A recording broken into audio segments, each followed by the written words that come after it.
وَإِن كُنتُمْ عَلَى سَفَرٍ، اور اگر تم لوگ سفر کر رہے ہو، اب سفر میں تو اضطراری کیفیت پیش آتی ہے، وَلَمْ تَجِدُوا كَاتِبًا، اور تمہیں کوئی لکھنے والا نہیں مل رہا، سفر کر رہے ہو لکھنے والا نہیں مل رہا، لیکن یہ حکم سفر کی تو اللہ تعالیٰ نے ویسے ہی مثال کے طور پہ کہا ہے، اصل میں یہ حکم گھر کے لیے بھی ہے، سفر کے لیے بھی ہے، اپنے شہر کے لیے بھی ہے، ہر جگہ کے لیے عام ہے، لیکن سفر کا اس لیے ذکر فرما دیا ہے کہ فرض کر لو سفر میں صورتحال ایسی پیش آ جائے، وگرنہ ہر جگہ کے لیے وَلَمْ تَجِدُوا كَاتِبًا، اور تمہیں کوئی اس معاملے کو لکھنے والا نہیں مل رہا، فَرِحَانٌ، تو گروی رکھ لو، مقبوضہ، جس پہ تم نے قبضہ کر لیا، تم گروی بھی رکھ سکتے۔ ایک آدمی نے کہا مجھے 1000 دے دیں اور میں آپ کو لوٹا دوں گا، وہ کہتا ہے اس کی ضمانت، کہتا ہے کوئی بھی لکھنے والا نہیں ہے، کوئی بھی ایسا نہیں ہے، وہ کہتا ہے یہ میری گھڑی آپ رکھ لیں، میں آپ کو 1000 دوں گا تو گھڑی واپس لے جاؤں گا۔ یہ ہے فرحان مقبوضہ، ایسا رہن، ایسی گروی رکھنا کہ اس پہ تم قبضہ کر لو، اس مقبوض ہو جائے۔ مقبوضہ کشمیر سنا ہے کہ نہیں سنا ہے؟ جس پہ قبضہ کیا ہوا ہے غصب سے، یہی کہتے ہیں سیاسی لوگ۔ اچھا، تو ارشاد فرمایا کہ فرحان مقبوضہ، تم اس پہ کیا کرو، قبضہ اپنا جماؤ، قبضہ تمہارا ہونا چاہیے، یہ رہن تم رکھ سکتے، لیکن اس رہن سے فائدہ اٹھانا وہ سود ہے، سمجھے؟ رہن اس لیے رکھا ہے کہ وہ گارنٹی ہے، اس رہن کی چیز سے فائدہ اٹھانا سود ہے، رہن سے فائدہ نہیں اٹھا سکتا۔ گھر لے لیا، کسی کا گھر کی رجسٹری دے دیں اور 10 لاکھ مجھ سے لے جائیں، اب وہ گھر لے کے کرائے پر چڑھا دے کہ اس سے مجھے نفع ملے گا، فائدہ ہوگا، تو یہ سود ہی ہے نا، اس لیے کہ قرضہ دیا اور قرضے کے عوض میں تو پیسے لا رہا ہے وہ۔ رہن سمجھتے ہیں؟ گروی یہ ہے، تو رہن کی چیز سے فائدہ نہیں اٹھانا چاہیے۔ اور کبھی کبھی ایسے بھی ہوتا ہے کہ صرف اعتبار ہی ہوتا ہے، اور کوئی اعتبار کے قابل ہو تو اس کا اعتبار کر لینا چاہیے، اپنی اپنی ججمنٹ کی بات۔ رسول اللہ صلی اللہ علیہ وسلم ایک آدمی نے سفر کیا اور اسے پیسے کی ضرورت پیش آ گئی، تو اس نے کسی اللہ کے بندے سے کہا کہ میں سفر میں ہوں، مجھے پیسے دے دو، میں تمہیں لوٹا دوں گا۔ اس نے کہا آدمی تو تم صحیح ہو، مگر تمہارا ضامن کون ہے، گواہ کون ہے، کون اس بات کی ذمہ داری اٹھاتا ہے؟ تو اس نے کہا اللہ تعالیٰ کے نام پہ دے دو، اللہ اس بات پہ گواہ ہے، یہ پیسے تمہیں میں بھیج دوں۔ اسے دے دیے۔ رسول اللہ صلی اللہ علیہ وسلم جب مقررہ دن آنے کے قریب تھے تو اس پیسے کو لے کے دریا کے کنارے پہ آیا کہ کشتی میں بیٹھے اور اس قصبے میں جا کر اسے پیسے دے دے، اور سیلاب آ گیا اور کشتی والوں نے انکار کر دیا۔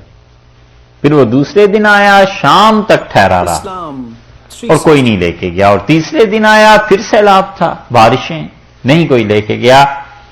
تو اس نے دوسری طرف جو آدمی تھا وہ کنارے پہ آتا رہا کہ آج کشتی میں آئے گا، کل آئے گا، پرسوں آئے گا، تو نہیں آیا۔ تو اس نے ادھر سے کیا کیا کہ ایک بانس لیا اور رسول اللہ صلی اللہ علیہ وسلم اس میں پیسے اس نے ڈالے، اس بانس کے منہ کو دونوں طرف سے بند کر دیا، اور اس نے کہا اللہ میں نے تیری ضمانت دی تھی اور اب تو ہی اس رقم کو اس تک پہنچا دے، اور یہ کہہ کے بانس اس نے دریا میں پھینک دیا۔ اور وہ تیسرے دن انتظار کر کے شام کو جب گھر جا رہا تھا دوسرے کنارے والا، تو اس نے کہا جھوٹا آدمی، یا جھوٹ اس نے بولا، کیا چیز پیش آ گئی؟ تو اس نے کہا چلو گھر کے لیے لکڑیاں ہی لے چلتے ہیں، تو اس نے اس بانس کو بھی اٹھا لیا۔ تو جب گھر جا کے اس نے چیرا تو اسے اس کی رقم واپس ملی، اللہ کی گارنٹی دی تھی نا۔ تو اس لیے ایسے بھی ہوتے ہیں جن کا اللہ کے ساتھ ایسا بھی تعلق ہوتا ہے، تعلق کے علاوہ بھی حق تعالی شانہ بھی مہربانی فرماتے ہیں۔ اس لیے فرمایا وَلَمْ تَجِدُوا كَاتِبًا، لکھنے والا نہ ملے، فَرِحَانٌ مَقْبُوضَةٌ، تو پھر کیا کرو؟ اب سفر میں تو ہر جگہ کمپیوٹر ساتھ نہیں، لیپ ٹاپ بھی نہ ہو، پھر کیا کرے؟ پھر رہن رکھ لے اس چیز کو جس چیز پہ اس نے قبضہ کر لیا ہے، تو رہن کے لیے قبضے کا ہونا بھی ضروری ہے۔ فَإِنْ آمِنَ بَعْضُكُمْ بَعْضًا، اور اگر تم ایک دوسرے کا اعتبار کر لو، ایک نے کہا میں قرضہ دے دیتا ہوں، دوسرے نے کہا ٹھیک ہے دے دینا، لکھا پڑا کچھ بھی نہیں، تو کوئی گناہ کی بات نہیں ہے، یہ سب چیزیں کر لیتے اچھا تھا، نہیں کی آمِنَ بَعْضُكُمْ بَعْضًا، تم ایک دوسرے کا اعتبار کرو، فَلْيَوَدِّ الَّذِي اؤْتُمِنَ أَمَانَتَهُ، تو چاہیے کہ فلیودع ادا کرے الذی وہ آدمی تمنا امانتہ جس کے پاس امانت رکھوائی گئی، جس نے قرض لیا ہے. یا تو یہاں پر یہ کہا گیا کہ قرض جو ہے یہ امانت کے طور پہ ہے، مطلب یہ ہے کہ تم ایسے اسے مقدس پاک سمجھو، لیکن بہت کم لوگ اس طرف گئے. اور بعض حضرات کا خیال یہ ہے کہ یہ وہ چیز ہے جو رہن میں رکھوائی گئی، اور بعض حضرات کہتے ہیں سب چیزیں ہیں. اللہ نے کہا ہے کہ اگر تمہیں ایک دوسرے کا اعتماد ہے فَلْيُوَدِّ الَّذِي اؤْتُمِنَ أَمَانَتَهُ، تو اسے چاہیے جس نے پیسے ادا کرنے ہیں یا کوئی چیز واپس لوٹانی ہے وہ واپس اسے لوٹائے. وَلْيَتَّقِ اللَّهَ رَبَّهُ، اور اپنے رب سے ڈرتا رہے.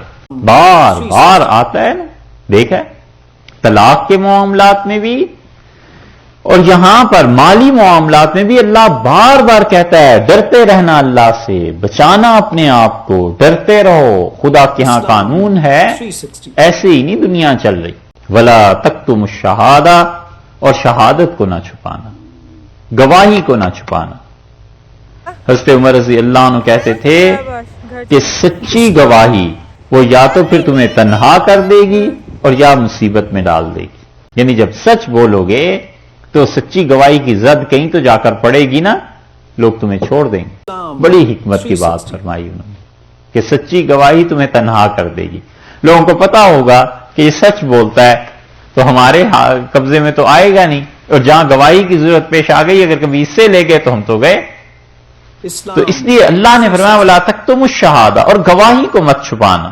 وَمَن يَكْتُمْهَا، اور جو اس گواہی کو جو اسے چھپائے گا گواہی کو فَإِنَّهُ، سو بلا شک و شبہ آثم قلبہ، اس کا دل گناہگار ہو جائے گا. دیکھا اتنا بڑا نقصان ہے سچی گواہی کو چھپانے کا کہ دل گناہگار ہو جائے گا، کیونکہ دل ہی کی حکومت ہوتی.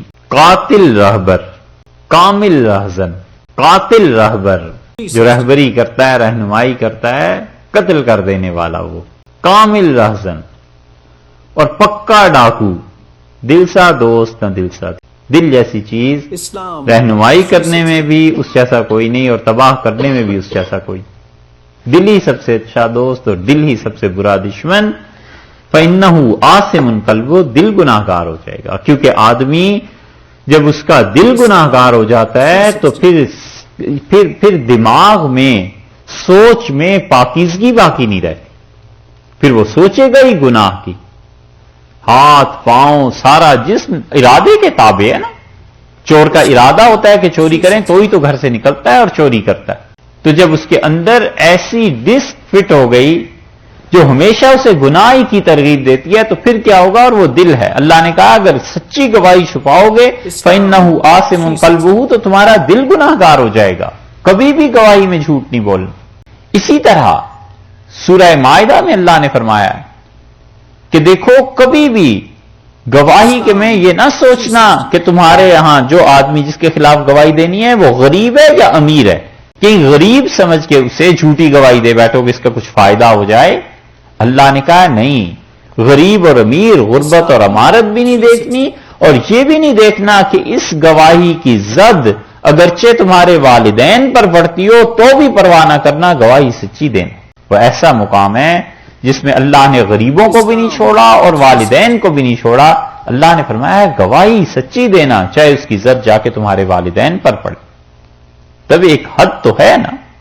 کیوں جھوٹ بولو تم؟ کیوں غلط بیانی سے کام لو؟ گواہی جھوٹی کبھی نہ دے.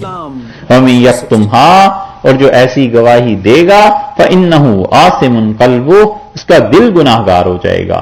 واللہ، اور اللہ تعالیٰ بما تعملون، جو عمل تم کرتے ہو شہادت کا، چھپاتے ہو یا اسے ادا کرتے ہو، جو عمل تم کرتے ہو علیم، اللہ اس سے علم رکھتا ہے.